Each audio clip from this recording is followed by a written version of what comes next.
इस पथ चलते गामी जन,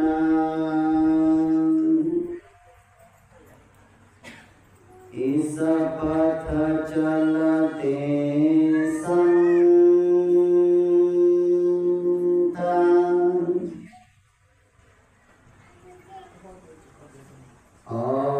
मानव मानवी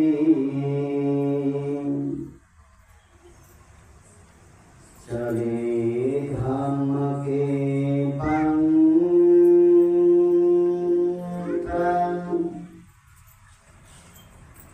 कदम कदम चलते हुए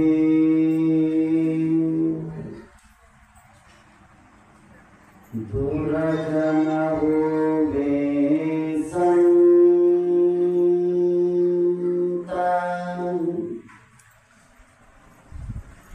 करे दुख का अंत,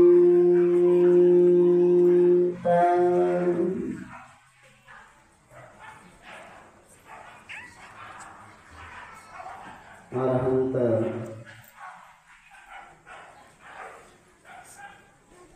सम्यक संबुद्ध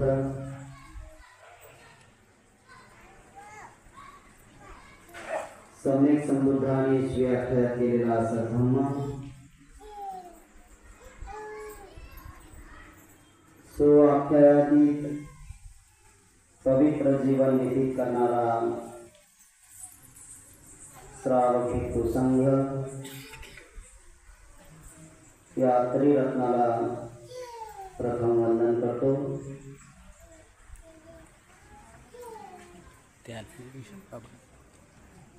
बोधिसत्व परमपूज्य डॉक्टर बाबासाहेब आंबेडकर या महापुरुषांच्या धार्मिक चळवळीमध्ये शेवटचा श्वास असेपर्यंत समर्पण।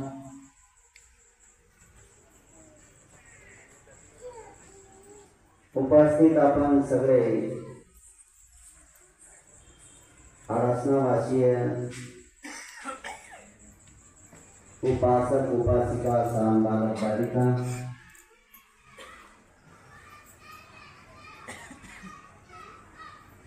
पवित्र मास सुरू आहे। जेवढं बुद्ध जयंतीला महत्व आहे तेवढंच महत्व वर्षवासाच्या या 3 महिन्याच्या पौर्णिमेला सुद्धा आहे।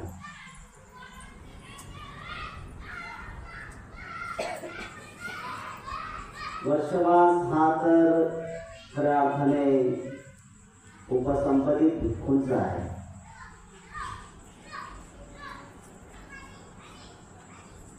विदर्भवासीय लोक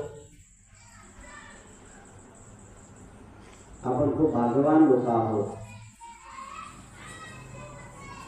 की बोधिसत्व डॉक्टर बाबासाहेब आंबेडकरांनी बुद्धा आमच्या समोर उभे ठेवलेले आहेत।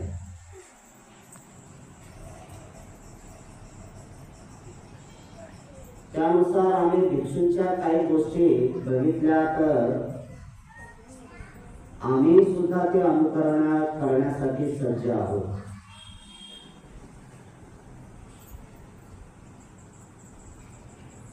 जसे की काही उपासक काही उपासिका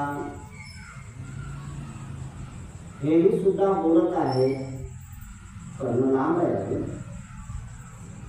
बोलण्याची सुरुवात झाली की आम्हालाही 3 महिन्याचे वर्षवास आहे।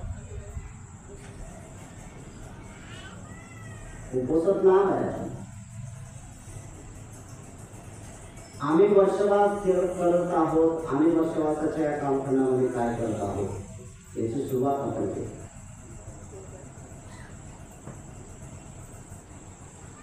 खरं तर बुद्धवाणी ज्याच्या ज्याच्या कानी पडते त्याचं मंगल झालेलं आहे।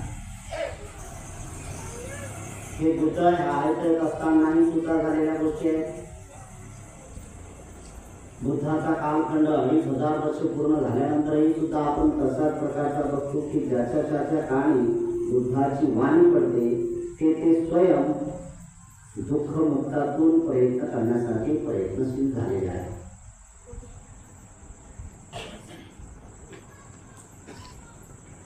बुद्ध ते उंची आहे.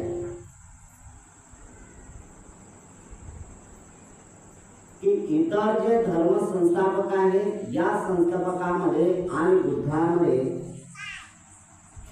कुठल्याच प्रकारचं साम्य नाही.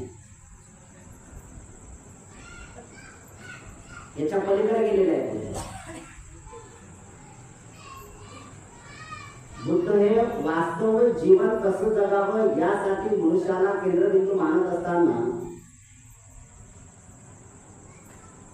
ही जी आचार पद्धती आहे या आचार पद्धतीनुसार आपलं जीवन व्यतीत केलं पाहिजे तरच सामाजिक परिस्थितीमध्ये दुःखातून मुक्त होण्याची संधी प्रत्येकाला मिळणार आहे.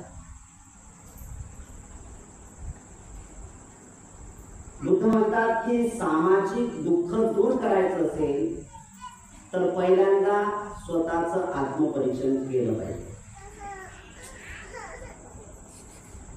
बुद्ध सामाजिक गोष्ट शिकवत असताना त्या अगोदर वैयक्तिक आपल्याशी बोलतात की या सामाजिक घटकांमधला एक तुम्ही घटक आहात आणि तुम्ही एक घटक असल्यानंतर तुम्ही वैयक्तिक दुःखातून जर मुक्त होत नसाल तर सामाजिक दुःख कधीही नष्ट होत नाही. यासाठी की पहिल्यांदा तुम्हाला दुःखातून मुक्त व्हावं लागेल आणि मग अनेक लोक दुःख दूर करायचं आहे, वैयक्तिक दुःख दूर करायचं आहे. आपल्या वैयक्तिक जीवनामध्ये, प्रापंचिक जीवनामध्ये, सांसारिक जीवनामध्ये प्रत्येकाला दोन शब्दाची नितांत गरज आज सुद्धा तेवढीच भासत आहे. सुख पाहिजे आणि शांती पाहिजे. हिंदू बांधव असतील तरी सुद्धा त्यांच्या वैयक्तिक जीवनामध्ये बघितलं तर सुख आणि शांती पाहिजे. मुस्लिम बांधव असतील तरी वैयक्तिक जीवनामध्ये सुख आणि शांती पाहिजे. आणि स्वतःला बौद्ध म्हणणाऱ्या माणसाची तर ती एक मानली, कारण तो एक सामाजिक प्राणी आहे. बौद्ध माणसाची सुद्धा गत तीच आहे की वैयक्तिक कौटुंबिक जीवनामध्ये, प्रापंचिक जीवनामध्ये त्याला सुख आणि शांती पाहिजे. या सुख आणि शांतीने दोन्ही गोष्टींमध्ये तो कमी शोधत आहे.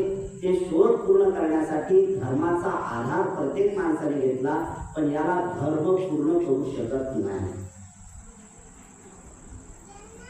त्याला बिलकुल धर्म पूर्ण करू शकत नाही. सुख आणि शांती हे वैयक्तिक स्वतः त्या मार्गाने चालत असताना मिळवायचे असते. आणि म्हणून म्हणतो की अनंत सम्यक समृद्धांचे एवढे अनंत उपकार आहेत मनुष्य जातींवरच नाही आहे. पण आपण ते अनुभव करू शकतो, आपण ते जाणू शकतो की अनंत सम्यक समृद्धांचे मनुष्य लोकांवर एवढे अनंत उपकार आहेत की प्रत्येक माणसाच्या दुःखाचं, मुक्तीचं कारण शोधण्यासाठी त्यांनी उपदेश केलेला आहे. म्हणून मगाशी म्हटलं मी की सगळे धर्म संस्थापक म्हणजे वेगळ्या इकडे राहिले असतील आणि अनंत सम्यक समृद्ध एका इकडे राहिले असतील तरी तुलना होऊ शकत नाही. बिलकुल कंपॅरिझन नाही होते. कारण बुद्ध इथून सुरुवात करतात, कारण बुद्धाची उंची एवढी मोठी उंची आहे. बुद्ध ते म्हणतात की मी मानव सामाजिक परिस्थितीमध्ये जे माता पिता माझे जीवन जगत होते, मनुष्य लोकांमध्ये मी जन्मग्रहण केलेला आहे. म्हणूनच मनुष्य लोकांनाच मुक्तीच्या मार्गावर नेणं माझे हे लक्ष आहे.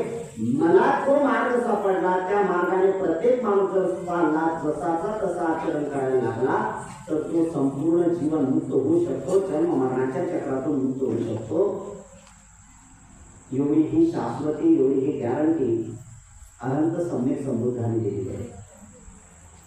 इतर इतरत्र कुठेही सुद्धा गॅरंटीची विश्वासाची अशी वार्ता कोणी गेल्याला दिसत नाही आहे. आणि त्याच्यात एक महत्वाचा एक विषय असा आहे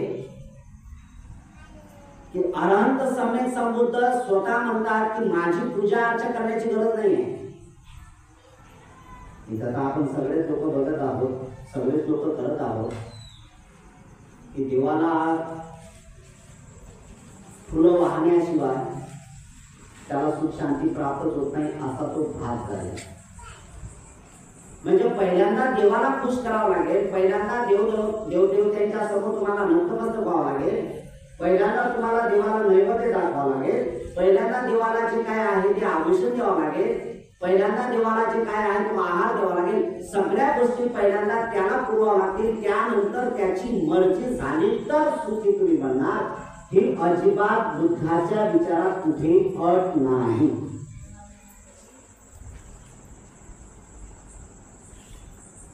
इथं प्रत्येकाने प्रत्येकाच्या समोर आरसा लावला पाहिजे. आणि बुद्ध हा आरसा दाखवण्याचं काम करत आहे.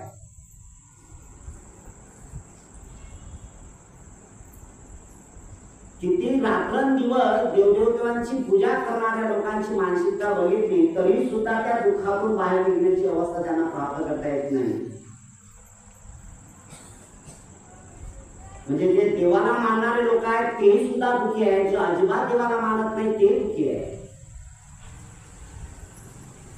जे दररोज सकाळ आणि संध्याकाळ कुठल्याही प्रकारचं पाणी सुद्धा प्राशन करत नाही, पाणी सुद्धा पित नाही, आहार तर फार लांबची गोष्ट आहे, पाणी सुद्धा घेत नाही, देवाचं नामस्मरण केल्याशिवाय पाण्याचा घोट घेत नाही, या लोकांच्या जीवनात बघितलं तरी दुःख आहे. आणि जे अजिबात देवाची पूजा अर्चा करत नाही त्या लोकांमध्ये दुःख आहे.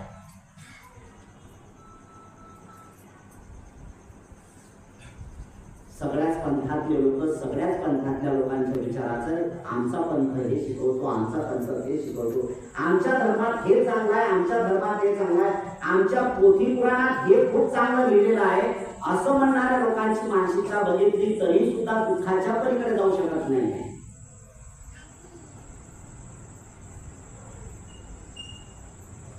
तुम्ही तर काल परवा झालेले बौद्ध लोक आहात, हजारो पिढ्या त्यांच्या त्या धर्मात गेल्या, त्या लोकांचा जर विचार केला तर त्यांचं देवाच्या शिवाय पाणी हलत नाही अशा लोकांच्या वैयक्तिक जीवनामध्ये जर डोकावून तुम्ही बघितलं तर ते लगेच सांगतात की दुःख अजूनही सुद्धा आहे. याचा अर्थ असा आहे दुःख कोण करणार आहे. तर मग काही गोष्टींची एक मानसिकता आहे. म्हणून बुद्ध म्हणतात की सर्वात प्रथम त्यांनी शिक्षित झालं पाहिजे, त्याला ते आकलन आलं पाहिजे, त्याला ते करता आलं पाहिजे, त्याने ते सत्सद विवेक बुद्धीने ते जाणता आलं पाहिजे त्याला. आणि जे सत्सद विवेक बुद्धीने जाणण्याचा जे प्रयत्न करतात त्याला बुद्धाच्या भाषेमध्ये प्रज्ञा म्हटलेलं आहे. ती प्रज्ञा पाहिजे त्याला. आणि जोपर्यंत ती प्रज्ञा प्राप्त होत नाही तोपर्यंत दुःखातून मुक्त होता येत नाही. आणि दुःखातून मुक्त होण्यासाठी पहिल्यांदा प्रापंचिक जीवन जगणाऱ्या सगळ्या लोकांसाठी एक सगळ्यात महत्वाची अट प्रत्येकाला मान्य करावं लागणार आहे.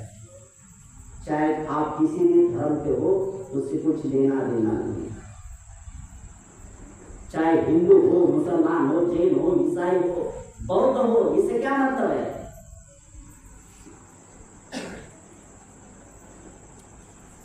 याच्याशी काही अर्थ नाही आहे. तुम्हाला वैयक्तिक जीवनामध्ये सुख शांती पाहिजे असेल तर याची गरज नाही. प्रत्येक माणसाला ज्या अटी मान्य कराव्या लागतील की त्यांनी पहिल्यांदा भाषा अनेक लोकांच्या असतील. कोणी मराठी बोलणार आहे, कोणी उर्दू बोलणार आहे, कोणी हिंदी बोलणार आहे, कोणी संस्कृत बोलणार आहे, कोणी पाली बोलणार आहे, कोणी इंग्लिश बोलणार आहे. भाषा अनेक, बोली अनेक असू शकतात.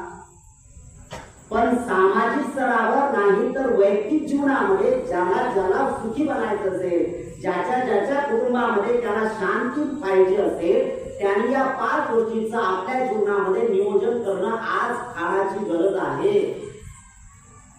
बुद्धाच्या भाषेत जर सांगितलं असेल तर त्याला पंचशीलाची नितांत गरज आहे. या पंचशीलाला काही लोक वेगळ्या अर्थाने म्हणत असतील, काही लोक या पंचशीला म्हणतील 5 तत्व म्हणत असतील, या पंचवीसला अनेक विचारधारेचे लोक याला 5 तत्व म्हणत असतील, 5 नियम बोलत असतील. या 5 नियमाचा क्रम खालीवर होऊ शकतो याच्याशी काही मतलब नाही, खालीवर होईल याचा अर्थच नाही. पण या 5 गोष्टी प्रत्येक माणसाला आपल्या वैयक्तिक जीवनामध्ये सुखशांती निर्माण करण्यासाठी या 5 गोष्टी त्यांनी तंतोतंत पाळल्या पाहिजेत. आणि त्यापैकी मी जाणीवपूर्वक म्हणतो की जे स्वतःला बौद्ध समजणारे लोक आहेत या लोकांची ही नैतिक जबाबदारी आहे.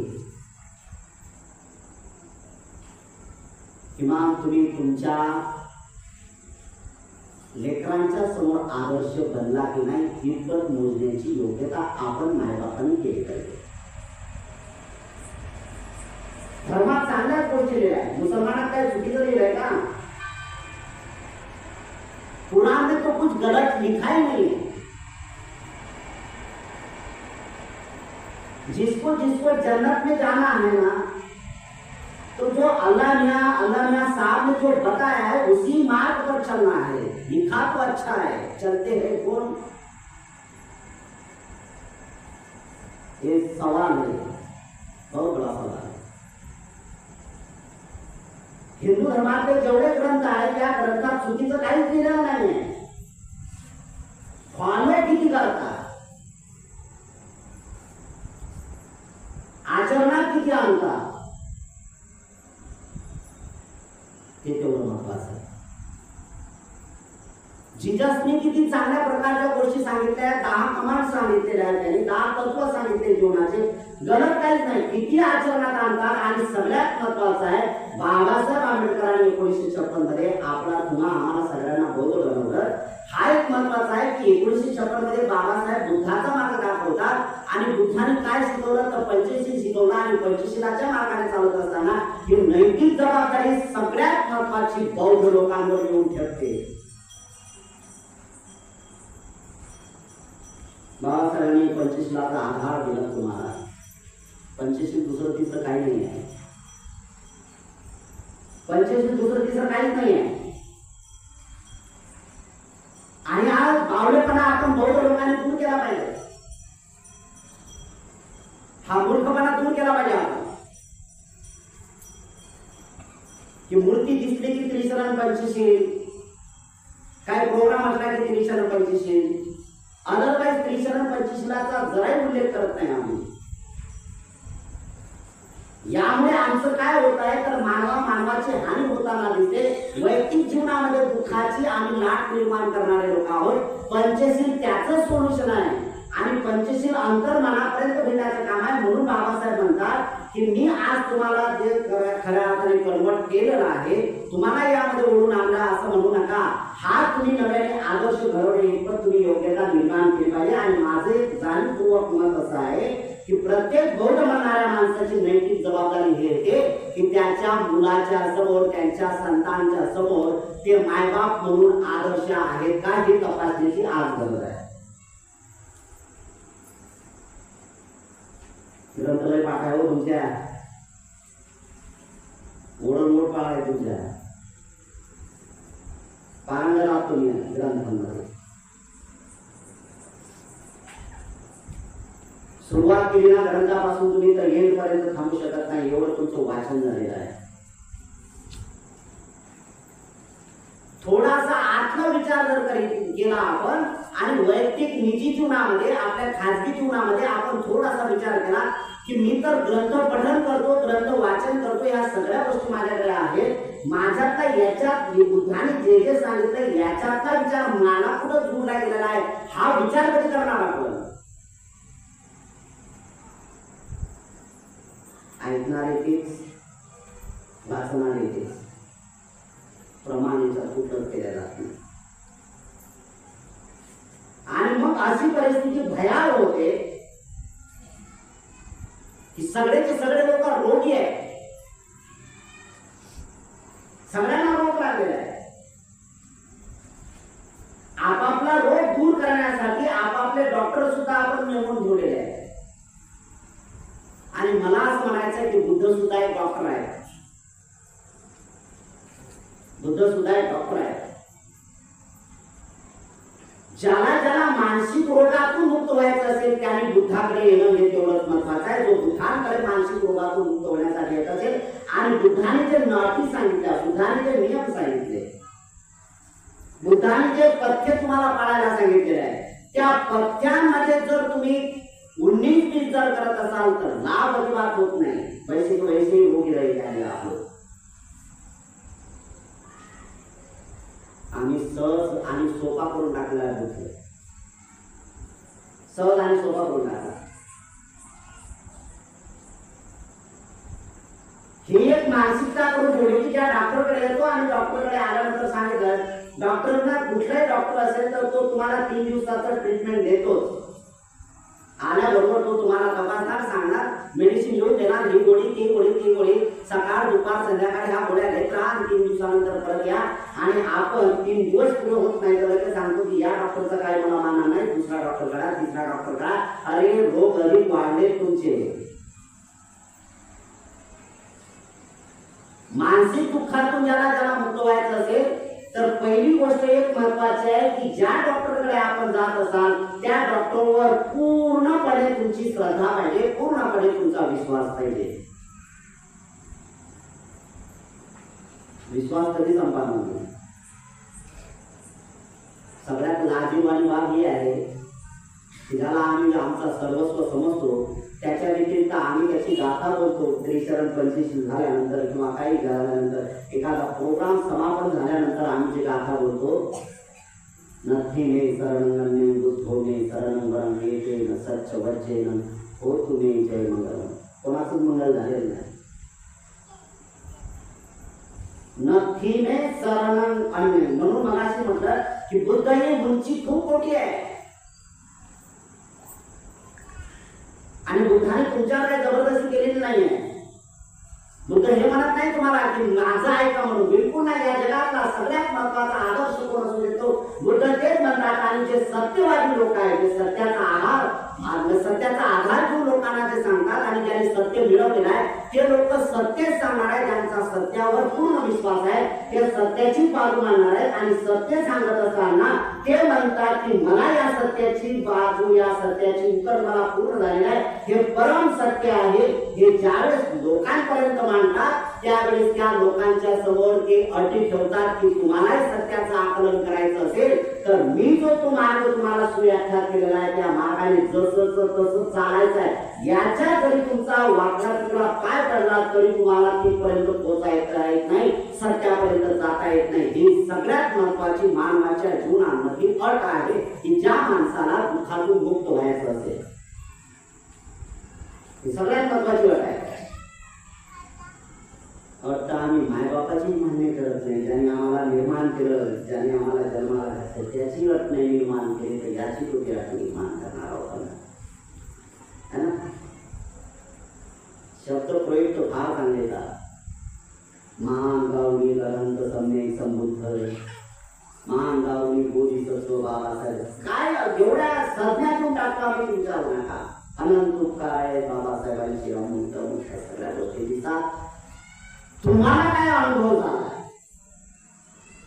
आणि बुद्ध ते सांगतात. आणि बुद्धाने जाणीवपूर्वक सांगितलं मी म्हणतो म्हणून नाही, मला शरण जाण्याची गरज नाही. आणि त्या महापुरुषांचं तेच लक्षण असू शकते, त्यांची ती उंची असू शकते आणि त्यांचं तेवढंच सत्य असू शकते की ते लोकांना अजिबात गुमराह करत नाही. बुद्धाने आपला धर्म असा खुला करून ठेवलेला आहे. ज्याला ज्याला यायचं आहे ते या, प्रत्यक्ष ज्याला डोळे आहे ओपन आहे को पाच्यतांग वेदितापो बिन्नु इति. प्रत्यक्ष या, अनुभव घ्या, प्रत्यक्ष डोळे बघा तुम्ही काय दिसते ते. जे दिसते ते सत्य आहे की नाही त्याचंही सुद्धा सम्यक दृष्टीचं दर्शन तुम्हाला झालं पाहिजे. एवढा शुद्ध आणि स्पष्ट धम्म तुमच्या समोर सांगितला. आणि एक सगळ्यात महत्वाची गोष्ट सांगितली त्यांनी, मी म्हणतो म्हणून नाही, तुम्ही स्वतः अनुभव घ्या आणि अनुभव आला तर तुम्ही त्याला स्वीकारा. या जगात कोण आहे? बाकीचे तो लोक सगळं सांगतात मला पूजा, मला भजा, माझी पूजा अर्चा करा, मला पूजा अर्चा करा, मला फुलं वाहा, मला नैवेद्य द्या, नंतर बघू. बुद्धाने अशी अट अजिबात मानली नाही. बुद्ध म्हणतात हे अट माझ्यात नाही, मी तुम्हाला सत्य, कारण मी सत्याच्या शोधात निघालेला ना.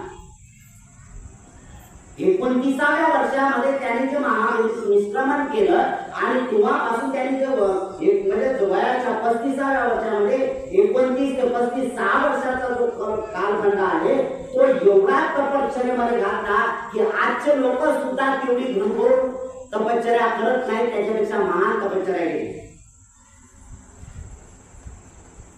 एवढी मोठी तपश्चर्या केली. काय तपश्चर्या केली? या काळात बावले लोक आहेत, त्या काळात बावले लोक होते आणि भविष्यात सुद्धा बावले लोक असणार आहे. हे नाकारता येत नाही.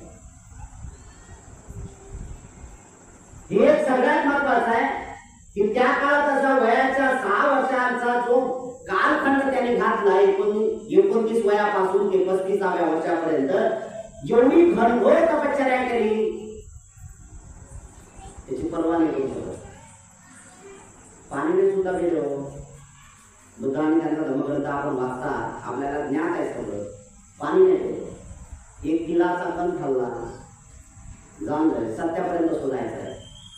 त्यावेळेसही भ्रांता होत्या ना, त्यावेळेसही सुद्धा या भ्रांता होत्या, त्यावेळेसही कल्पना होत्या, त्यावेळेस सत्याचा आधार घेणारे लोक नव्हते, सत्याचा बाजार मानणारे लोक होते. त्यावेळेस बाबासाहेब आंबेडकरांनी जाणीवपूर्वक सांगितलं की 62 पंथ होते. त्यावेळेस मुख्यतः 62 होते. त्या 62 पैकी 6 पंथ हे अग्रसर होते आणि त्या अग्रसर पंथापैकी कोण होता?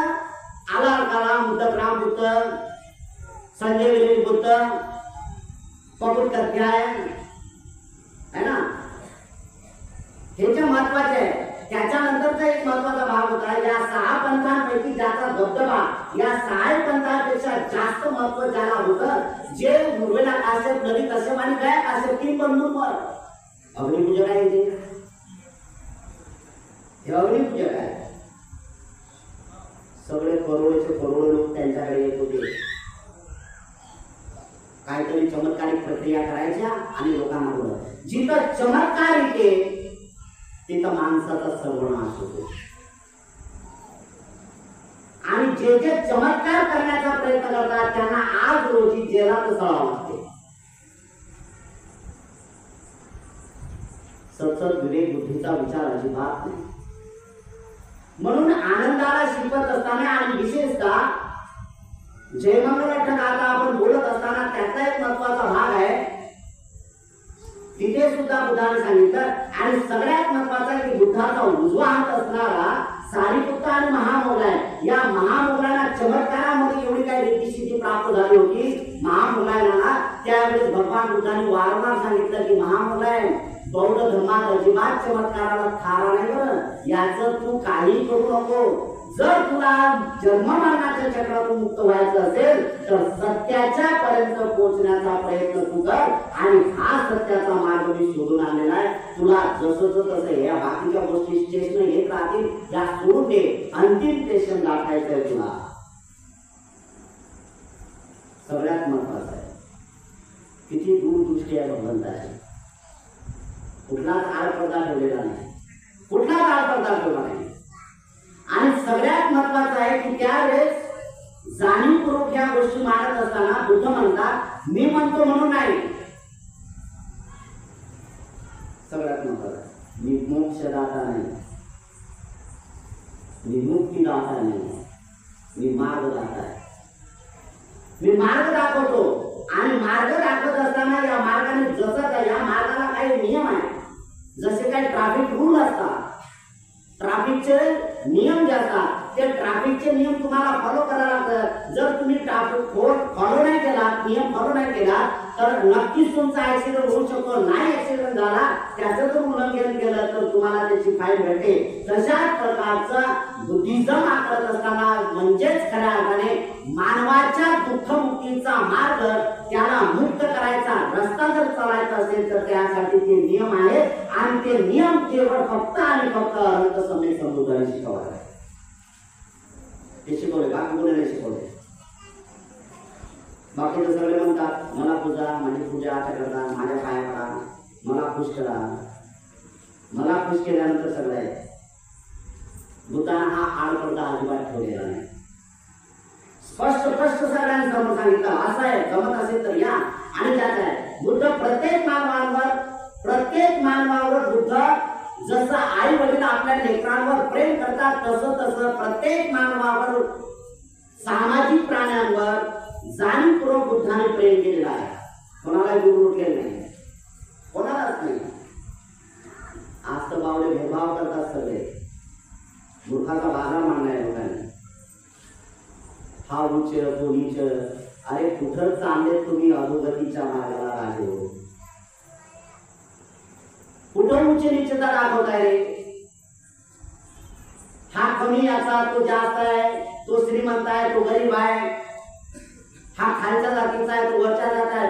अरे कुठं जाता असं करून निरय लोकांमध्ये का जन्माला पडतात? बुद्ध त्याच्यावर दया करतात, त्रस्त होतात. अरे या मूर्ख माणसाला कळत नाही रे, सामाजिक जीवन जगत असताना हा माणूस भेदभाव करतो आणि हा भेदभाव करणारा माणूस नरक लोकांमध्ये जातो, याला हे समजत नाही. आणि घेता आधार तुम्ही धर्माचा. जर तुमचं वैयक्तिक जीवन तुम्हाला मुक्त करता येत नसेल आणि ज्याला मुक्त करता येत नसेल ते जर पावले लोक धर्माचा आधार घेऊन जगत असतील तर यासारखं महापातकी जीवन कुठलंच असू शकत नाही. तुम्हाला तुमचं जीवन शुद्ध करायला शिकलं पाहिजे तुम्ही. आणि शुद्धीचा मार्ग एकच आहे. म्हणून तुकोबा रायाच्या मार्गातून एक महत्वाची गोष्ट आहे की तुकोबा राया म्हणतात, जाणीवपूर्वक म्हणतात तुकोबा राया. तुकाराम महाराज जाणीवपूर्वक म्हणतात मज मान सवा उभ्या आयुष्यात वयाच्या 42 वर्षाच्या आयुष्यात मध्ये त्यांना माणूस भेटलाच नाही. माणूस कोणाला म्हणायचं? कोणाला माणूस म्हणायचं? अरे ज्या माणसांमध्ये स्वतःला जाणीवपूर्वक तो स्वतःवर प्रेम करण्याची भाषा करतो, जाणीवपूर्वक तो प्रेम करतो स्वतःवर, जो स्वतःवर प्रेम करतो तो इतरांवर सुद्धा तेवढ्याच महत्वाचं प्रेम करतो. कारण त्याला माहित आहे मनुष्याचं जीवन किती अनमोल आहे. मनुष्य जाती दुर्लभ हो, मनुष्याचा जन्म दुर्लभ आहे. सदासदी आणि माणसं जन्माला आलेले नाही. सदासदी माणसं जन्माला येत नाही. आणि माझं तर त्याच्या पलीकडचं सांगणं आहे, माणसाच्या पोटी माणसं येत नाही. जसे जनावराच्या पोटी जनावर येतात तसे माणसाच्या पोटी माणसे येत नाही. सगळे लोक आवाज झाले असतील म्हणजे हे कसं काय बोलायला लागले तुम्ही? माणसाच्या पोटी माणसं येत नाही काय? माणसं महत्वाचे आहेत. आणि माणसाला तुकोबारायांनी सुद्धा ते सांगितलं, माणूस कोणाला म्हणायचा आहे? सगळे जण ज्या ज्या लोकांपर्यंत आवाज जातो त्या लोकांनाही माहित आहे की काय अवस्था आहे. माणसं कसे असले पाहिजे? म्हणजे तुम्ही 3.5 हाताचं देह झालं, 2 हात आहे, 2 डोळे आहेत, कान आहे, नाक आहे, खाऊ शकता, बोलू शकता, या सगळ्या गोष्टी झाल्या म्हणजे माणसात का? अजिबात नाही. तुमच्या अंतर्मनातले दुःख किती कटले, तुमच्या अंतर्मनातले दुःख किती कमी झाले हे मोजमाप करण्यासाठी ज्याच्याकडे सत्सद विवेक बुद्धी आहे तो माणूस आहे. तुम्ही किती पठण केले याला अजिबात किंमत नाही आहे. किती धर्माचं पठण केले याला अजिबात किंमत नाही. शून्य आहात तुम्ही लोक. वंदना करणारे लोक. धर्म पठण करणेच म्हणजे धर्म आहे असं थोडी आहे. तुमच्या किती धर्म रुजला हे महत्वाचं आहे. आणि धर्मच मोजायचं असेल तर ज्या पद्धतीने आपण सगळे लोक विचार करा की साध्या साध्या गोष्टी आहेत. मार्केटमध्ये जर गेलात तुम्ही, काही विकत घ्यायला गेलात, जर भाजी मार्केटमध्ये गेलात तर भाजी विकत घ्यायला गेल्यानंतर तुम्ही डायरेक्ट म्हणता का भाजी द्या मला, असं म्हणताय का? जर कदाचित तुम्ही म्हटलं की मला भाजी पाहिजे तर भाजी पाहिजे तर तू विचारणार ना, विक्रेता विचारले ना तुम्हाला किती पाहिजे, तुम्हाला जेवढी लागेल तेवढंच म्हणणार ना. ते भाजी मोजण्याचं सुद्धा माप ठेवलेलं आहे. माप ठेवलं नाही. घन पदार्थ मोजताय की नाही आपण? मोजताय आपण. जे काय महत्वाचं डाळ मोजता आपण. डाळ मोजायचं असेल तर कशात मोजता आपण? किती पाहिजे तुम्हाला? 1 किलो पाहिजे. म्हणजे त्याला मोजमाप आहे ना, किलोचं मोजमाप आहे. धान्य विकत घेता, भाजीपाला विकत घेतात तर ते मोजमाप त्याला, ते मोजमापाची पट्टी त्याला लावलेली आहे. द्रव्य पदार्थ विकत घेताय तुम्ही, इथं किलोचं माप आहे. द्रव्य पदार्थ विकत घेत असताना कशात मोजतात द्रव्य पदार्थ? म्हणजे तेल कशात मोजतात? लिटर मध्ये मोजतात.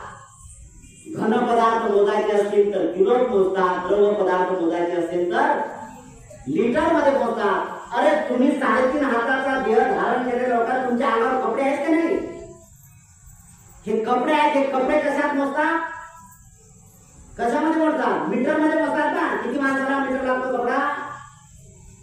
मीटर लागतं, मीटर. मीटर नाही कपडा मोजतात. तुम्ही रस्ता चालताय की नाही? रस्ता चालत असताना त्या रस्त्यावर जे लिहिलेलं असतात, तो रस्ता मोजायचा असेल तर कशात मोजला जातो? किलोमीटर मध्ये. या सगळ्या गोष्टी मोजण्याच्या माणसं कशात मोजायचा हा मोठा प्रश्न आहे. माणसं मोजले का तरी? जर माणसंच मोजता येत नसेल तर माणसं असतील कधी? देखो अपने आप को, समझो अपना आप, अपने को जाने बिना कैसे मिटे भव संताप. दुःख दूर कधी होईल? जर तुम्ही स्वतःला बघत नसाल, स्वतःकडे पाहत नसाल तर दुःख दूर होईल कधी? ती जर बावली वृत्ती निर्माण केली की नाही, देवाला अगरबत्ती लावल्यानंतर माझे दुःख कटतील, अरे भाई मर जाएंगे लेकिन दुःख से मुक्ति नहीं पाएंगे आपको. दुःख जर दूर करायचं असेल तर तुम्हाला प्रयत्न करावा लागतील, आणि प्रयत्न करावा लागतील यासाठी, कारण तो मार्ग चालावा लागेल. प्रयत्न म्हणजेच तो मार्ग चालावा लागेल. आणि तो मार्ग चालत असताना सगळ्यात महत्वाचा आहे प्रापंचिक जीवन जगणाऱ्या लोकांसाठी दुसरं काही गेलेलं नाही, काहीच नाही. प्रापंचिक जीवन जगणाऱ्या लोकांसाठी फक्त आणि फक्त 25 दिलेलं आहे. किती शिलं दिले? फक्त 25. किती लोक बाहेर पडत जायचं, किती पालन करतात मला माहित आहे. सगळ्यांच्या पाठ आहे, त्यामुळे काय प्रश्न. मी पालनाची गोष्ट करतो. वैयक्तिक जीवनात किती आहे? आणि म्हणून मगाशी सांगितलं की तुम्ही धर्माला जर तसं अनुभूत करत असाल तर ती कामाच होणार नाही. आणि मग जर डॉक्टरचा परिणाम झाला नाही तर तुम्ही डॉक्टर कसे बदलता, तसे लोक आता धर्म बदलायला लागलेले आहेत. याने भलं होईल का, त्यानं भलं होईल का, त्यानं भलं होईल का? काय होतं माहिती आहे? हे काहीतरी आम्ही म्हणतो नथीने शरण गम्यान बुद्धोने शरण मरण. हे ते न सत्य वचन, मी बुद्धाशिवाय दुसऱ्याला शरण जात नाही हे म्हणत असताना ह्या सत्य वचनाने माझे कल्याण हो, माझं भलं हो असं म्हणणाऱ्या माणसात किती खोटारडेपणा येत माहित आहे ना. देखो अपने आप को, किती खोटारडेपणा या. एका इकडे म्हणायचंय नथीने शरण गम्यान बुद्धोने शरण मरण. खोटं बरोबर सर्रास आहे. बुद्धाच्या व्यतिरिक्त काल निघाल्या बाबाचे सुद्धा फोटो पुसताना राजे हो तुम्ही का बौद्ध लोक म्हणजे काय कमी आहे का? अनेक पिढ्या बर्बाद झाल्या त्या लोकांच्या. ते तर त्या लोक विमंचनमध्ये पडलेले आहेत. ते कधीही बाहेर पडू शकतील आणि कधीही बुद्ध विचाराने चालू शकतील. ज्यावेळेस ते बुद्ध विचाराने सुरुवात करतील त्यावेळेस त्यांचं कल्याण होणार आहे. पण तुमच्याकडे ऑलरेडी दुसऱ्याचा मार्ग आलेला आहे. तुम्ही जर आता चालत नसाल ना तर भविष्यात कधीच तुम्ही दुःखातून बाहेर निघू शकणार नाही. यासाठी आज हा महत्वाचा विचार आहे. म्हणून वाचन महत्वाचं असेल, त्याबरोबर कृती हे त्याच्यापेक्षा कितीतरी पटीने जास्त असली पाहिजे. त्याच्यापेक्षा कृती जास्त पाहिजे. आणि ती कृती बौद्ध लोकांमध्ये आणली पाहिजे, बौद्ध माणसांमध्ये आणली पाहिजे. आणि मग एकाएकी आम्ही असं म्हणत असताना आमच्या शाब्दिक खोटापणाचा ज्यावेळेस विचार येतो, ज्यावेळेस आम्ही शब्दशः खोटं बोलायला लागतो त्यावेळेस कृतीचा तो विचारच नाही. आणि मग असं खोटं बोलणारे लोक स्वतःला फसवतात, स्वतःच्या मनाला फसवतात. आणि ज्यावेळेस स्वतःच्या मनाला फसवतात त्यावेळेस याच्याकडून दुःख पार पडणार आहे ना. आणि असे दुःखी पछाडलेले लोक मरता हुआ क्या ना करे. मरणारा माणूस काय नाही करणार. दुःख याने निर्माण केलं याचं काही भान नाही आला.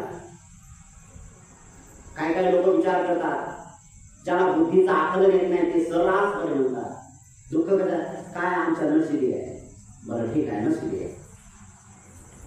नशिबी आहे तर नशिबाचे भोग भोगायचे आहेत. तर राजा तुला आता जन्म मिळाला ना मनुष्याचा, त्या नशिबाला बदलण्याचं सामर्थ्य ठेवणं तुझ्या मंडळात ठेवणं, बुद्धी तलाक सतत विवेक बुद्धीचा विचार करणं तू राजा. नशिबाला बदलवण्याचं काम दुसरं कोणी करू शकत नाही. नशिबाला जर बदलायचं असेल तर तू तुझ्या सामर्थ्य निर्माण केलं पाहिजे. मी सत्य मार्गावर चालण्याचं काम केलं पाहिजे. कुठल्याही धर्माचा आधार नाही. सगळे संप्रदाय सत्य धर्माचा आधार घ्यायला शिकलं पाहिजे. धर्म काय? धर्म धर्म तो सब कहे,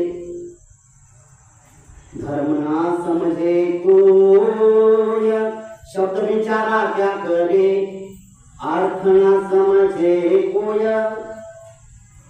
सगळे बोलतात हा धर्म तो धर्म अमुक धर्म तमुक धर्म, सगळेचे सगळे धर्मात बोललेले आहेत. हा तर शब्दी खेळ आहे. सत्य धर्मापर्यंत पोहोचला नाही. धारण करे सुधर्म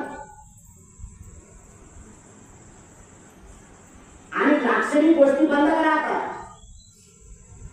देखाव्याच्या गोष्टी टोटल बंद करा. देखाव्याने तुम्ही दाखवता फक्त, आणि जे जे देखावे करतात ते स्वतःला फसवतात. मी जाणीवपूर्वक कुठल्या समाजाला टार्गेट करत नाही. मी माणूस या नात्याने सगळ्यांशी बोलतोय.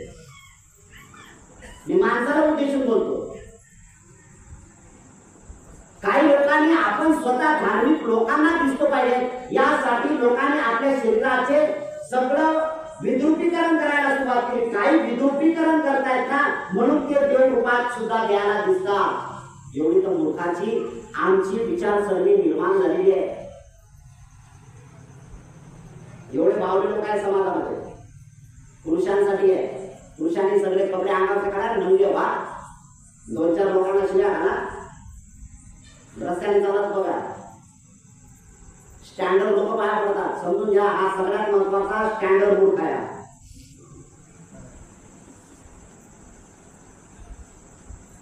स्वतःच्या लेकराला नंग व्यवस्थित बघू शकत नाही. आज दुसऱ्या माणसाला नंग बघताना त्याच्या पाया पडतो. जरा बुद्धीचा विचार नाही आहे. कसे दुःखातून मुक्त होते रे? कसे दुःखातून? कुठला धर्म धारण केला? नंग्याचा धर्म धारण केला. हे बदललं पाहिजेत ना. काय काय लोकांनी आपल्यासाठी आपल्या वैयक्तिक जीवनासाठी त्या लोकांना मान्यता देण्याचं काम केलं. काय काय लोक म्हणतात असं आहे की बाबा काही लोकांनी आहे, काय काय लोक आकडे लिहितात ना, ते ज्याला जुगार म्हणतात. अख्खा दुतो नरो जुगार खेळणारे लोक आहेत. या जुगारांचे वेगवेगळे देव असतात. चालते बोलते माणसं आहेत ना, ते काही बकवास बोलतात, मूर्खपणाने बोलतात ना, त्याचं तारतम्य काढतात आणि त्याचे आपले लावतात आणि त्याच्यावर म्हणतात हा आमचा देव झाला. हा वैयक्तिक निश्चित जीवनातला देव आहे ना. त्यांनी स्वतःचं कल्याण केलं ना, याचं स्वतःचं कल्याण झालेलं आहे. हे किती विचारसरणी खोटारडी आहे. कसे सुख म्हणा? अरे जीवन जगण्यासाठी हा मार्ग मुसळला पाहिजे. म्हणजे सतत विवेक बुद्धीचा विचार करता आला पाहिजे. त्यासाठी आपण सुरुवात केली पाहिजे ना.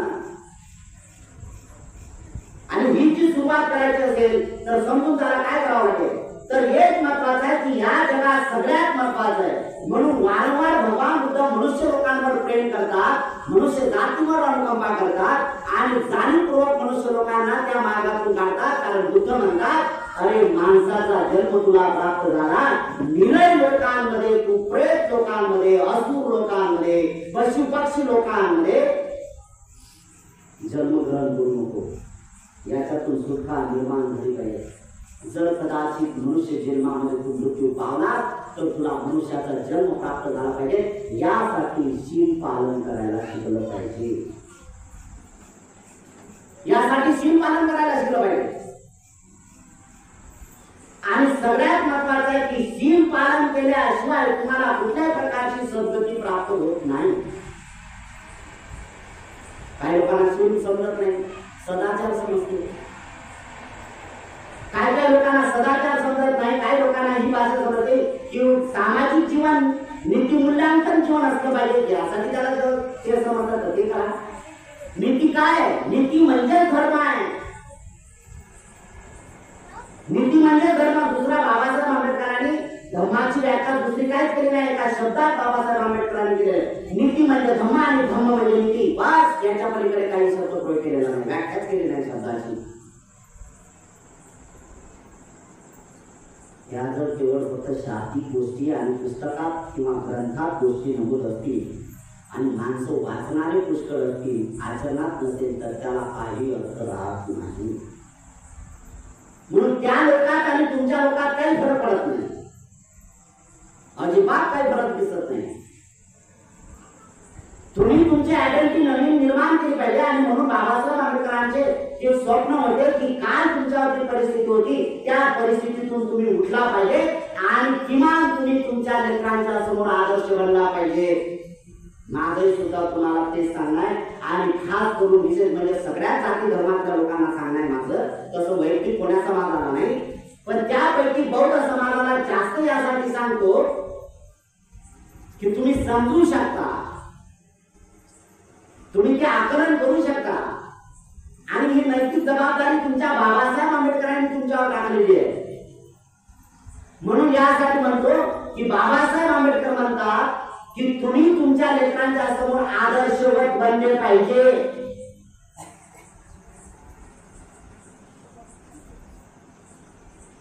आमचे 13-13 वर्षाचे 14-14 वर्षाचे लेकर तंबाखू खातात, दारू पितात, धिंगाणा घालतात. मला असं वाटते की कोण्याच मायबापाला हे आवडत नाही. आवडते नाही आवडत.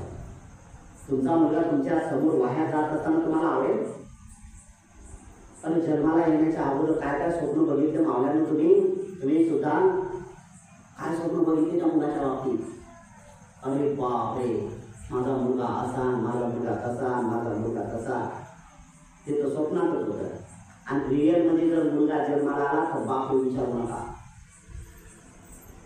पण ज्यावेळेस ते मुलगा 14 वर्षाचं वय गाठते आणि 14 वर्षाच्या याच्यात तुमच्या समोर गुटखा खाते, तंबाखू खाते,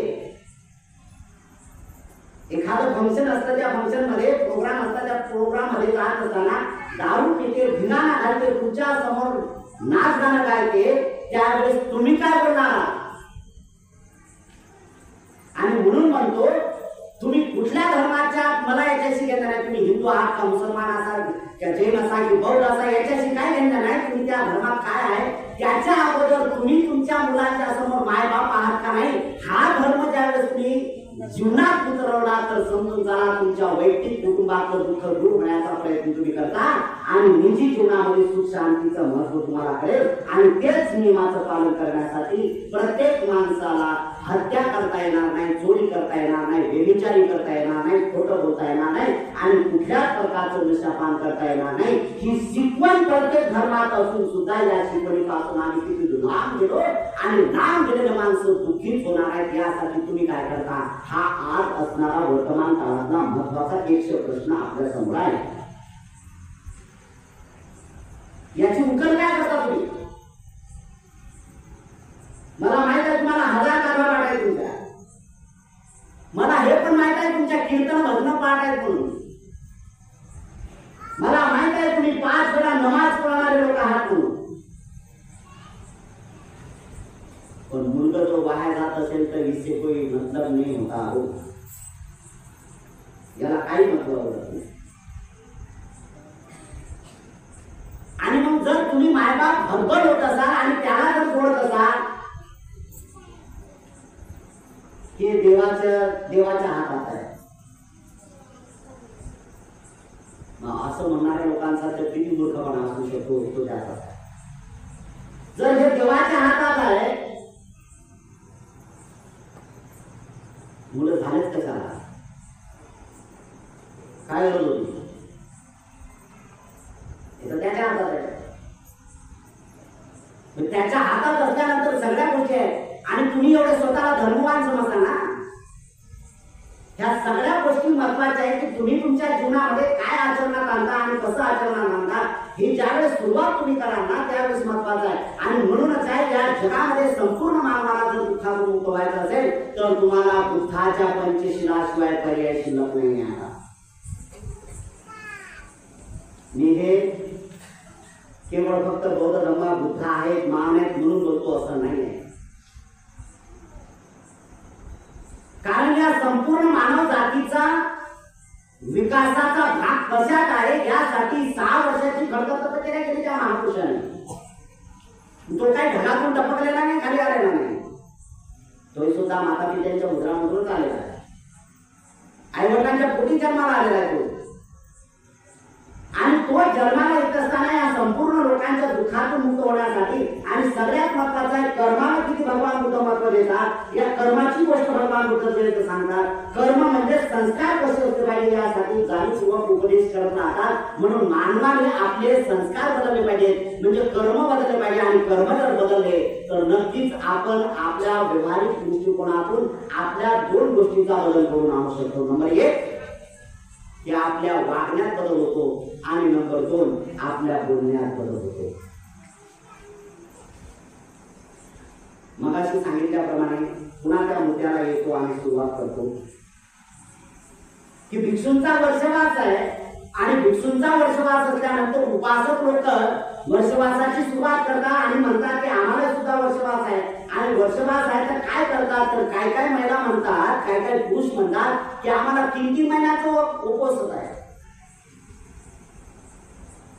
महत्वाचा प्रश्न असा आहे की 3 महिन्याचा उपवास आहे, घरात राहतातच कसे, हा एक महत्वाचा प्रश्न. 3 महिने शक्यच नाही आहे. शब्दप्रयोग करतात, खूप चांगली गोष्ट आहे. म्हणजे हे जे शब्दप्रयोग करतात त्यांना पालन करता येत असेल नसेल तो भाग वेगळा आहे, तो भाग वेगळा आहे. पण त्यांनी सुरुवात केली, शाब्दिक सुरुवात केली. म्हणजे याचा अर्थ असा आहे की जो पहिल्यांदा प्रयत्न करतो, शाब्दिक प्रयत्न करतो, तो आचरणात्मकही सुद्धा कदम उचलण्याचा प्रयत्न करतो, तो पावलं उचलण्याचा प्रयत्न करतो. हे तेवढंच महत्वाचं आहे. काय काय लोक तर चालू करू म्हणतात उपवासाला काय घेणे नाही, आणि एवढं जमते का, तेवढं जमते का, अरे नको राजा, तेवढं जर करत नसेल तू तर तूच अधोगतीच्या मार्गाला जाशील ना. अधोगतीच्या मार्गाला जाण्यापासून हे महत्वाचं आहे. म्हणून प्रापंचिक जीवनामध्ये आपण किमान काही लोक 3 महिने, कारण भगवंताच्या हयातीमध्ये काही काही लोक जे उपोषण करत होते ना, तर बुद्धाच्या आश्रमात मध्ये 3-3 महिने राहत होते. ज्या लोकांना 3 महिने नव्हतं तर 2 महिने राहत होतं, 2 नाही त्यांना शक्य 2 होत नाही त्याला 1 महिना राहत होते. ज्या लोकांना 1 महिना शक्य होता त्या 15 दिवस राहत होते. ज्या लोकांना 15 दिवस राहत होते ते 8 दिवसाचं उपवास करत होते. जे 8 दिवसाचं उपवास करत होते ते 3 दिवसाचं उपवास करत होते. ज्याला 3 दिवस जमत नाही तर बुद्ध म्हणतात त्यांनी किमान महिन्यातला 1 दिवस तरी पाळला पाहिजे उपवासाचा. काय उपवास काय, उपवास आहे तरी काय. उपवास याचा अर्थ असा आहे की आम्ही सद्गतीची, आम्ही सद्विचाराची जमीन सुपीक करण्याचा प्रयत्न करत आहोत. वातावरण चांगलं करत आहोत. काय करतो माहित आहे, पावसाची पेरणी झाली, आपण सगळेच अनुभवी लोक आहात. पावसाची पेरणी झाली आणि पेरणी झाल्यानंतर पेरणीच्या कामाला तुम्ही चालला जात असाल तर कधी कधी अशी परिस्थिती येते की चप्पल पायात घालता येत नाही. म्हणून रस्त्याने जात असताना जी महिला पुढे किंवा जो पुरुष पुढे जाईल ना, तर त्या पुरुष जो जात होतो तो पाय जागा बघून पाय टाकत होता, तरी सुद्धा त्याला काटा पुरवत होता. त्या काट्याला बाजू काढून दुसरा पाय टाकत होता, तिसरा त्याच्या पाठीमागत होता, तो त्याच्या पायावर टाकत होता, तिसरा येत होता त्याच्या पाठीमागत. त्याचा बघता बघता जे काय 4-5 दिवसामध्ये जो काही रस्ता असा धोपट रस्ता होता की एखादा आंधळा माणूस जरी आला त्या रस्त्याने चालला तर त्याला काही होत होतं. प्रयत्न करावा लागतील तशा प्रकारचे. सुरुवात करेल तर त्याला हे कसं होणार आहे, पण नंतरचा मार्ग ज्यावेळेस सुरुवात कराल तर समजून चला, बस आंधळ्या माणसाला सुद्धा सहज चालता येईल. अशा प्रकारची मानसिकता आणि अशा प्रकारची ही व्यवस्था निर्माण करण्यासाठी आपण प्रयत्न केले पाहिजे, तरच खऱ्या अर्थाने धर्म आपल्याला समजणार आहे. आणि केवळ आम्ही धर्माच्या नावावर विडंबन जर तयार करत असू तर त्याला काही लक्षण राहत नाही. म्हणून एक सगळ्यात महत्वाची मागाशी गोष्ट सांगितली की देखाव्याचे सगळ्यात महत्वाचे लोक आता स्तोम मागवण्याचा प्रयत्न करतात. मी जाणीवपूर्वक कोणाला टीका वाटत असेल, मला टीकेचं काही घेतलं नाही, मी कोणावर टीका करत नाही. पहिली एक महत्वाचे आहे की तुम्ही जे वागताय ना ते तुम्हाला धोका देताय, त्या धोक्यातून तुम्हाला बाहेर काढण्याचा मी प्रयत्न. शब्द माझे कठोर वाटत असेल तुम्हाला वाटू द्या, मला काही कोणाचं दुश्मन नाही आणि मला तुमचं गाव पण माहित नव्हतं काहीच नाही. वैयक्तिक तुमची माझी कोणाची दुश्मनी नाही, फक्त एक आहे की मनुष्याचं जीवन किती कठोर आहे, तुम्ही का तुम्हाला भूलथापेला हे करताय, बळी पडताय तुम्ही. काय करतात लोक? मी स्वतः धार्मिक आहे म्हणून दाखवण्यासाठी काय करतात, टिळे लावायला सुरुवात केली लोकांनी. जो समोरून आला तिथे म्हणतो अरे बापरे एवढा लांब टिळा लावलाय मी, किती धार्मिक आहे. अरे राजा वैयक्तिक जीवनात बघ त्याच्या काय अंधकार आहे. तर काय काय लोकांनी त्याच्याकडे दुर्लक्ष केलं तर काय लोक काय करतात, हातात बंड धागे दोरे बांधतात. कशासाठी बांधतात हेच मला समजत नाही. तुम्ही सगळे मंत्री लोक बघा, सगळे मंत्री लोक बघा, सगळ्यांच्या हातात एवढे हातात आहे की एखादी महिला असेल ना, भगिनी असेल ना, तिचा हात भरून बांगड्या असतात की नाही, त्याच्यापेक्षा जास्त रंगीत धागे त्यांच्या हातात आहे. आणि सगळ्यात भ्रष्ट तेच लोक आहेत. अरे किती भयानक आहे, किती भयानक आहे. धागे दाखवताय लोकांना तुम्ही बांधलेले आणि भ्रष्टाचार करताय तुम्ही. कुठला धर्म पाळून जाताय? देवाच्या समोर जाताना थोडीशी वाटत नाही आपल्याला काहीच नाही वाटत त्याच्यावर. आणि वरून मात्र सगळं आहे, तू वरचा बघतो, अरे वरचा बघेल त्यावेळेस बघेल, पण तू नरकामध्ये चाला, या नरकातून तुला मुक्त व्हायचं असेल तर राजा उठणं जाणीवपूर्वक आणि त्या मार्गाने हे सगळं ठोकान बंद. काय लोक कपडे पेरा करतात, विशिष्ट रंगाचे कपडे म्हणते की धार्मिक. काय धार्मिक आहे त्याच्यात? काय लोकांनी त्याच्यात नाही गळ्यात माळा घालायला सुरुवात केली, विशिष्ट रंगाच्या माळा घालायला सुरुवात. समजा माझं वैयक्तिक मत असं आहे, ज्याने हे सगळं केलं त्याच्यासारखा तो ढोंगी आहे, त्याच्यासारखा तो तेवढा पलटी आहे. बदलाव लागेल. तुम्ही किती सगळ्या गोष्टी केलात तरी तुमची संतान बदलत नाही. संतान बदलवायची असेल तर तुम्ही बदललं पाहिजे. आणि तुम्ही बदललं म्हणजे तुम्ही बौद्ध लोक आहात म्हणजे बिहारात गेले म्हणजे बदल झाला असं होत नाही बरं. नाही तर पुन्हा तो भ्रम तयार होईल की दररोज आम्ही बिहारात जातो, माय बिहारात जात असेल तू, तुला काही लाभ झाले नाही, बिहारात जाते कशाला, हा पहिला महत्वाचा भाग आहे. एखादी भगिनी दररोज सकाळ आणि संध्याकाळ मंदिरात जाते आणि मंदिरात देवाचं दर्शन घेतलं, तिला चैन पडत नाही, तशा प्रकारचं तर तुझं कृत्य असेल तर दोघी सारखाच आहे, काही फरक नाही. फरक एवढाच आहे की आम्ही लोकांनी फरक करून टाकला. तो हिंदू आहे तुम्ही बौद्ध आहे, तो मुसलमान आहे तुम्ही बौद्ध आहे, ते जैन आहे तुम्ही बौद्ध आहे, ते ख्रिश्चन आहे तुम्ही. हाच बदल करणार आहे, त्याच्यापेक्षा दुसरा बदल काहीच करू शकत नाही. बदल करायचा असेल तर स्वतःचं मन बदललं पाहिजे आणि मन बदलायचं असेल तर पहिल्यांदा सत्याचा आधार घेतला पाहिजे. आणि जोपर्यंत तुम्ही सत्याचा आधार घेत नाही तोपर्यंत तुम्हाला सुख आणि शांती हे दोन शब्द जीवनात उतरवताच येत नाही. आणि मी त्याला सगळ्यात महत्वाचं सुख आणि शांती घर पूर्ण म्हणतो की ज्याची संतान चांगली, त्याचे मायबाप चांगले. ते मायबाप नाही बिहार गेले तरी चालतात, मायबाप मंदिरात नाही गेले तरी चालतात, मायबाप कभी भी साल में एक बार भी नमाज नहीं पढ़े तो कुछ फर्क नहीं पड़ने वाला, लेकिन संतान अच्छी होनी चाहिए. ये तो सब देवता ने ये तो कहा है. आम्ही काय शोधतो, आम्हाला कुठे शोधायचं आहे, काय शोधायचं हा विचारच करत नाही आम्ही.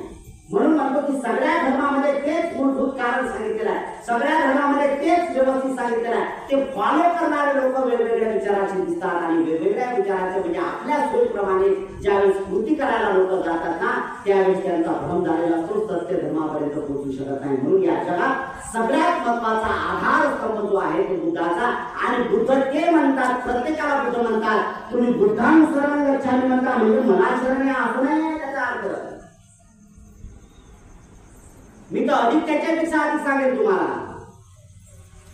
तुम्ही जे म्हणताय ना, म्हणून बुद्ध म्हणतात मला शरण येण्याच्या अगोदर, बुद्ध काय म्हणतात, मला शरण येण्याच्या अगोदर म्हणजे बुद्धां शरण गच्छामि असं म्हणण्याच्या अगोदर बुद्ध काय म्हणतात, बुद्ध म्हणतात अत्तदीपा शरणं न अन्य शरणं.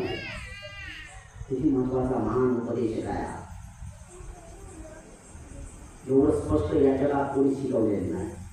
बुद्ध काय म्हणतात, मला शरण येण्याच्या अगोदर काय करा, अत्तदीपा शरणं नान्य शरणं. स्वतः शरण जायला शिकलं पाहिजे. आणि स्वतःला शरण कोण जाईल? स्वतःला शरण जाईल कोण? तो स्वतःला शरण तो जाईल की तो हत्यारा नाही, तो चोरी करणारा नाही, तो व्यभिचारी नाही, तो खोटं बोलणारा नाही आणि तो नशापाणी करणारा नाही. बाकीच्या गोष्टी जमलंय आमचं. हे ठळक गोष्टी आहेत. ह्या ठळक गोष्टी आहेत. 5 गोष्टी आहेत की तो हत्यारा नाही. हत्या कुठली? 3 प्रकारची हत्या होते. कायाची हत्या वेगळी, वाचीची हत्या वेगळी आणि मनाची हत्या वेगळी. कायाची हत्या, शरीराची हत्या, वाचीची हत्या. अपमान करता ना तुम्ही कोणाचा? अपशब्द बोलता ना, शिव्या घालताय की नाही? ही एक मोठी हत्या आहे, वाचिक हत्या आहे. आणि जर ही वाचिक हत्या असेल तर तुम्ही सत्यापर्यंत पोहोचू शकत नाही. आणि सगळ्यात महत्वाची मन हत्या आहे, मानसिक हत्या आहे. मानसिक हत्या कोणाची आहे? जो तिरस्कार करतो, जो उंचीनीच्या मनुष्य लोकांमध्ये उंचीनीचा म्हणतो, हा मी हलक्या जातीचा, हा वरच्या जातीचा, तो अमुक जातीचा, तो शूद्र जातीचा, हा स्वर्ग जातीचा, हा जो भेदभाव करणारा माणूस आहे ना, ये कभी नरक से बाहर नहीं निकल पाएगी. कधीही नरकातून बाहेर निघू शकत नाही. ही मानसिकता आहे. कारण उंचीनीचं जागा जातो. ही सगळ्यात मोठी हत्या करतात, तिरस्कार करतात. आणि मग तिरस्कार करणाऱ्या लोकांचा आर्थिक धर्म जो असतो तो तोच असू शकतो. म्हणून धर्म कुठला आहे त्याचा? तुम्ही धारण काय केलं त्याच्यावरून, काय धारण केलं त्याच्यावरून म्हणा तुमचा मार्ग. जे जे धारण कराल ते ते तुमचा धर्म आहे. काय धारण केलं जाते? जे काय विचारसरणी धर्म तो आहे. तुमचा धर्म कुठला आहे? आम्ही आतापर्यंत ते चालू शिकतो. धर्म आहे हा आम धर्म. या धर्माशी काय घेणे? तुम्ही म्हणा जाऊ द्या, त्याचा स्वभाव धर्म कसा आहे? काय स्वभाव धर्म आहे? किती समजवलं तरी तो समजत. मग त्याचा स्वभाव धर्म कुठला आहे? धर्म कुठला आहे त्याचा? बदलण्याचा धर्म नाही, त्याचा धर्म तो आहे. त्यांनी धारण केला धर्म तो आहे, त्याचा धर्म तो आहे. एखाद्याचा शिव्या देण्याचा धर्म आहे. काय लोक असतात ना, एवढे विचित्र लोक असतात ना, म्हणजे जाणीवपूर्वक सांगतो की तुमच्या गावात असा कोणी नसावा. काही लोकांमध्ये, काही असं लोकांमध्ये असा माणूस असेल की झोपीत उठल्यावर कोणाला शिव्या दे, याला शिव्या दे, त्याला शिव्या दे. अरे एवढं कशाला? लेकराला शिव्या दे. बोलवायचं असेल ना लेकराला तर शिव्या घालूनच बोलावणार. एवढं कशाला? त्याच्या बायकोला सुद्धा बोलायचं असेल तर शिव्या घालूनच बोलाय. अरे त्याचा धर्म शिव्याचा धर्म आहे. सत्य धर्मापासून तर वंचित आहे तो. धर्म त्याचा तो आहे. काय काय लोक एक सांगतात, काय करणार हो भतीजी, काय सांगणार माझ्या नवरा दारू पिते. अरे त्याचा धर्म दारू पिणाराचा धर्म आहे. धर्म कुठला आहे त्याचा? दारू पिणाराचा धर्म आहे. त्याला काही हे नाही. त्याने धारण काय केलं त्याच्यावर आहे ना बोलून. एखाद्या लोकांनी काय धारण केलं आहे? दररोज सकाळ आणि संध्याकाळ देवाची पूजा पाठ केल्याशिवाय त्याला चैन पडत नाही. त्याने तो धारण केला. सत्य धर्मापासून तोही पुढे एवढा तोही धर्मापासून. या दोघांची नशा तीच आहे. दोघांची नशा तीच आहे. दारू पिणाराची जे धर्म आहे तोच पूजापाठ करणाऱ्यांचाही धर्म तोच आहे. याच्याबद्दल काहीच नाही. एक तर फक्त एक आहे की हा शारीरिक हानी करतो आणि हा मानसिक हानी करतो. सगळ्यात महत्वाचा आहे हा शारीरिक हानी करत असताना हा तर स्वतः नरकात जातो. पण जो अशा प्रकारची मानसिक अवस्था निर्माण करतो ना तो घर बर्बाद करत जातो. भयानक आहे. याचं चांगलं पाहिजे. मी हे म्हणत नाही की तुम्ही देव पूजा पाठ नाही पाहिजे, पण करत असताना देवाचं नामस्मरण 2 मिनिटं कमी करा आणि स्वतः जीवनात बघा, शांत बघा की माझ्यातला राग किती कमी झाला, माझ्यातला द्वेष किती झाला, माझ्यातला अहंकार किती कमी झाला, माझ्यातला मोह किती कमी झाला. हे थोडंसं तपासा. म्हणून म्हणतो की माणसाला मोजपट्टी कुठली असेल? कपडा तुमच्या अंगावरचा तुम्हाला जर घ्यायचा असेल तर कपडा मोजायचं सुद्धा माप आहे. त्याला मीटर म्हणतात. रस्ता चालण्याचं जर आहे तर त्याला किलोमीटर म्हणतात. माणसं मोजायचं जर असेल तर त्याला पंचशिलाची मोजपट्टी पाहिजे.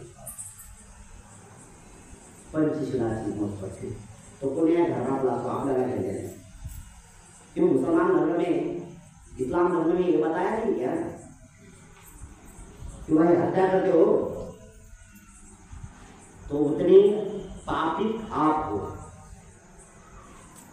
तेवढेच पापी तुम्ही आहात, तेवढेच पाप आहे. हत्या करताना तेवढेच पापी असतो.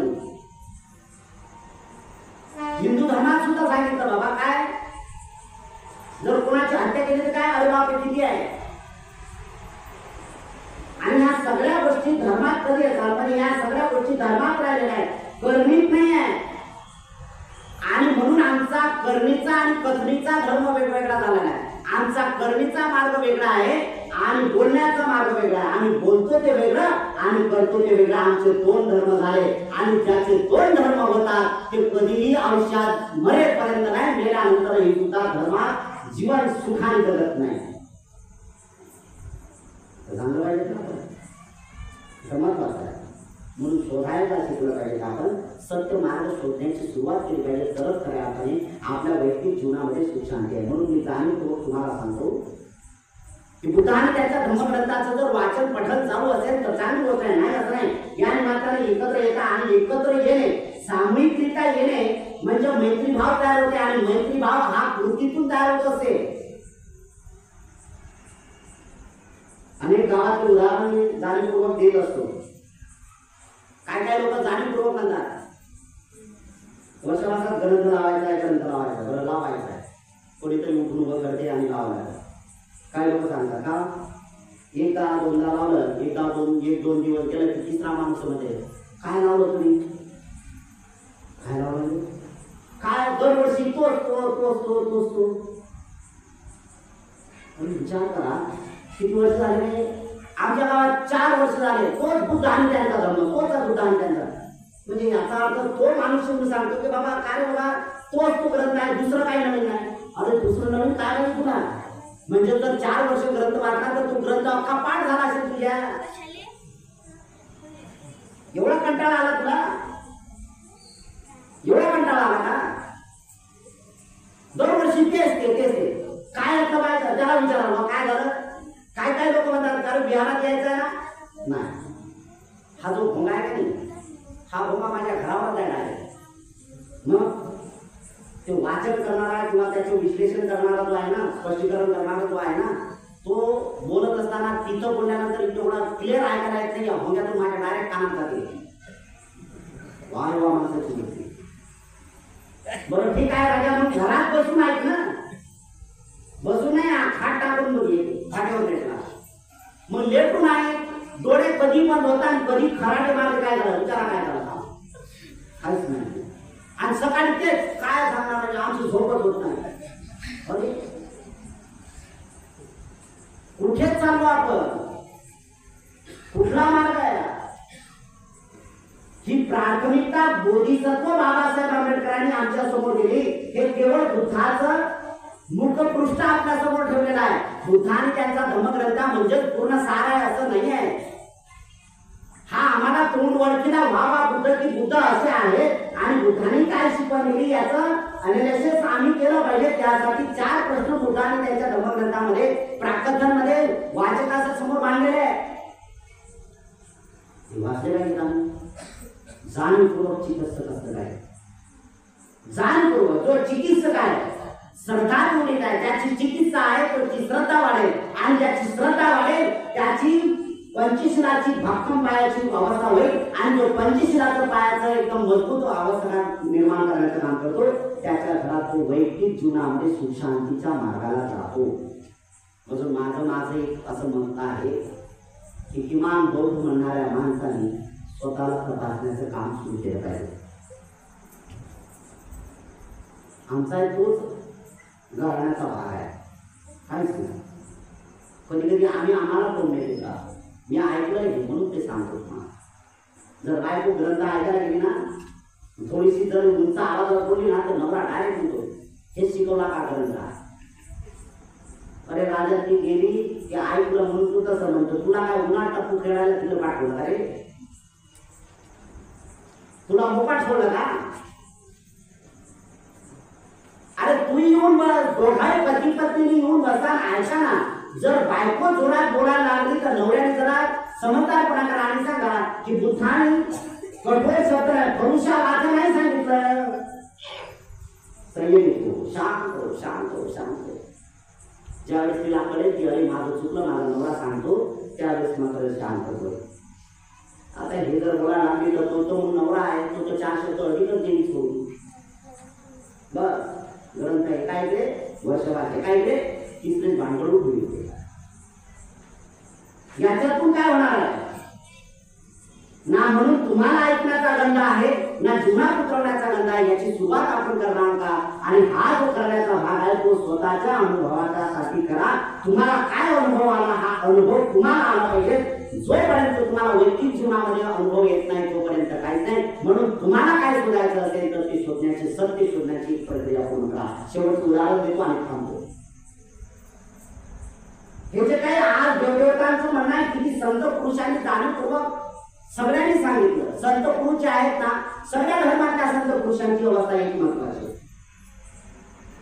आणि सगळे संत पुरुष जे बुद्धांनी सांगितलं तेच आहे, दुसरं काय नाही.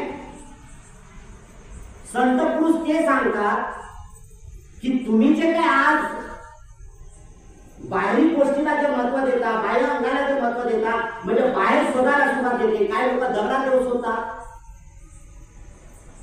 काही स्टीलच्या मूर्तीमध्ये, काही तांब्याच्या मूर्तीमध्ये, काही अष्टधातूमध्ये. बुद्ध याच्यात आहेत, बाबासाहेब याच्यात आहेत, किंवा आनंद देव याच्यात आहेत, किंवा अमुक देव त्याच्यात आहे, किंवा असाच आहेत, काही चित्रामध्ये जातो. हे सगळं आहे, हे बाहेरी जगातलं आहे. संत पुरुष सगळे ते सगळे सांगतात की अंतर्मनात तुमच्यातून वसलेला आहे, त्याला फक्त जाणीवपूर्वक तपासायचं काम सुरू करा. तुमच्या जवळच आहे, फक्त त्याची सुरुवात तुम्ही केली पाहिजे. आणि ते करण्यासाठी बंधन मात्र एक आहे की तुम्हाला शील पालन करावं लागेल. बाहेर आपण किती दूर बघू शकतो, अंतर मात्र अंतर आपल्या याच्यात आपण बघू शकत नाही. त्याच्यासाठी खूप ताकद लागते, खूप बळ लागते, खूप श्रद्धा लागते आणि खूप शील लागते. त्याला म्हणतो सुबिया नामची एक संतरी, तिने किती स्पष्ट सांगितलं. तिचे काही 4-5 भक्त होते. त्या भक्तांच्या बद्दल तिला एवढी करुणा येत होती. संतांचं काम तेच आहे. संतांचं काम आहे की एखादा माणूस किंवा लोक रस्ता सोडून जर जात असतील तर त्यांना रस्त्यावर कसं आणायचं हे त्यांना माहित आहे. आणि म्हणून ते आपापल्या पद्धतीने सांगताय. सोफिया नामची एक संत ती, आणि ती संत देवी संत ती स्त्री होती. तिने सांगितलं की या बाहेर याच्यामध्ये काही नाही, अंतर्मनामध्ये आहे. त्या अंतर्मनामध्ये आपण शोधलं पाहिजे. एक दिवस काय झालं की संध्याकाळच्या वेळेला तिने कपडे शिवायला घेतले. कपडा शिवता शिवता काय झालं की सुईतला धागा संपला, आणि सुईतला धागा संपल्यानंतर अंधार झाला, आणि धागा संपल्यानंतर तिने लक्ष बाहेर गेलं, दरवाजातून बाहेर लक्ष गेलं. तिचे भक्त तिकडून येत होते, आणि जसं पडलं तशी सुई खाली पडली, आणि सुई खाली पडल्यानंतर ती पुन्हा बाहेर आली. जशी बाहेर आली तशी तिचे भक्त सुद्धा 4-5 जण बाहेर आले. आणि बाहेर आल्यानंतर सुफिया मान खाली घालून बघत होती. उदाहरण नहीं भाई, मैं किसी के ऊपर टिका टिप्पणी नहीं करना चाहता हूँ और नहीं करता भी हूँ, बिल्कुल कतई नहीं करता, क्योंकि ये मेरा धर्म नहीं है और किसी अन्य धर्म पर टिका टिप्पणी करे. संतांचं एक वाक्य महत्वाचं आहे. ते शोधायला लागली, कारण कृतीतून तिला दाखवायचं होतं की बाहेर नाही आहे, आतमध्ये शोधायला शिकला पाहिजे. ज्यावेळेस खाली बघायला लागली, इकडे तिकडे बघते, एवढ्या नजरेनं, तीक्ष्ण नजरेनं बघते, आणि तिचे फॉलोवर जे आले, तिचे जे भक्त आले, ते भक्त सुद्धा तेवढ्याच नजरेनं बघत आहेत. त्या भक्तांनी खाली नजर टाकली आणि सगळेचे सगळे शोधायला सुरुवात केली. ते सगळे शोधायला निघाल्यानंतर ती उठून उभी राहिली, आणि उठून उभी राहत असताना ती हसते आणि म्हणते, कितने बावले लोग हैं ये भी नहीं पूछते कि क्या देख रहे हैं आप करके. 2 मिनिटं उभे राहिले आणि बघते, हसते बिचारा त्यांचं. सगळे जण बावल्यासारखे बघत आहे. एक जण उठून उभा राहिला आणि सांगतात, सुफियाजी आप क्या बोल रहे हो. मुस्कुराती हुई कहती है की भाईजान मैं तो सुई ढूंढ रही हूँ. सगळ्यांच्या लक्षात आलं की सुई शोधायची आहे. सुई तर बाहेर असते. आता सगळेचे सगळे एवढे तीक्ष्ण नजराने बघत आहेत. एवढं आहे बघता बघता स्ट्रीट लाईट लागला, मोठा लागला आणि जेवढा त्या लाईटाचा घेर होता तेवढा सगळे पांगणे इकडे तिकडे शोधायला लागले. सगळे इकडे तिकडे शोधायला लागले. जसे शोधायला लागले पुन्हा ती उडून मिळाली. पुन्हा त्यांच्याकडे बघते, हाते आणि ती बोलते कितने बावले लोग हैं ये भी नहीं पूछते कहाँ गिरी. 2 मिनिट उभं राहिल्यानंतर पुन्हा एक जण उठून उभा राहिला आणि सांगते सुफियाजी एक्चुअली सुई कहाँ पर गिरी. तो बड़ी मुस्कुराती हुई कहती है कि भाईजान सुई तो घर में पड़ी. सुई घर में पड़ी. सब उठ के खड़े हो गए. बावली जब सुई घर में पड़ी तो बाहर क्यों ढूंढती है. तो सुफिया भी वैसी कहती कि भाईजान मैं तो यही कहना चाहती हूँ ना, अरे सब भीतर पड़ा है तो बाहर क्यों ढूंढते हो आप. सगळं आतच तर पडलेलं आहे, बाहेर काय शोधायचं आहे. आणि जे बाहेर शोधतात ते बावले असतात, भुरळ घालणारे असतात. अंतर्मनामध्ये बघा आणि ज्यावेळेस अंतर्मनामध्ये बघत असाल त्यावेळेस तुम्हाला तुमची जाणीव होईल आणि सत्य मार्गाची सुरुवात करा. आणि प्रत्येकाचं कर्तव्य असलं पाहिजे, प्रत्येकाने त्या मार्गाला. म्हणून सगळ्यांच्या घरामध्ये सगळ्यांनी बघा बाहेरच्या घरामध्ये काय चाललं हा विचार नाही, माझ्या घरात काय चाललेलं आहे आणि माझ्या घरात जात असताना माझ्यात काय चाललंय हे जोपर्यंत तुम्हाला समज येत नाही तोपर्यंत तुम्ही सत्याच्या मार्गावर आणि सुख शांती या पदापर्यंत पोहोचणार नाही. या पदापर्यंत तुम्ही पोहोचण्यासाठी माझं जे ऐकून घेतलं ते अंमलात आणावं असं मी अपेक्षा करतो. अपेक्षा भंग होतात मला माहित आहे. अपेक्षा करतो की या मार्गाने चालण्याचा प्रयत्न करावा हेच तुमच्या सगळ्यांकडून अपेक्षित करतो. या गावात मी नवीन आलो. माझा जो आदर सत्कार केला, सन्मान केला त्याबद्दल तुमच्या प्रती आणि तुमच्या कुटुंबियाच्या प्रती मंगल कामना करतो. या गावात जेवढ्या जाती धर्म पंथाचे वर्णाचे भेदाचे लोक आहेत या सगळ्यांच्या प्रती त्यांच्या कुटुंबियाच्या प्रती मंगल कामना करतो. सगळ्यांचं खूप मंगल हो, खूप कल्याण हो, खूप सुखी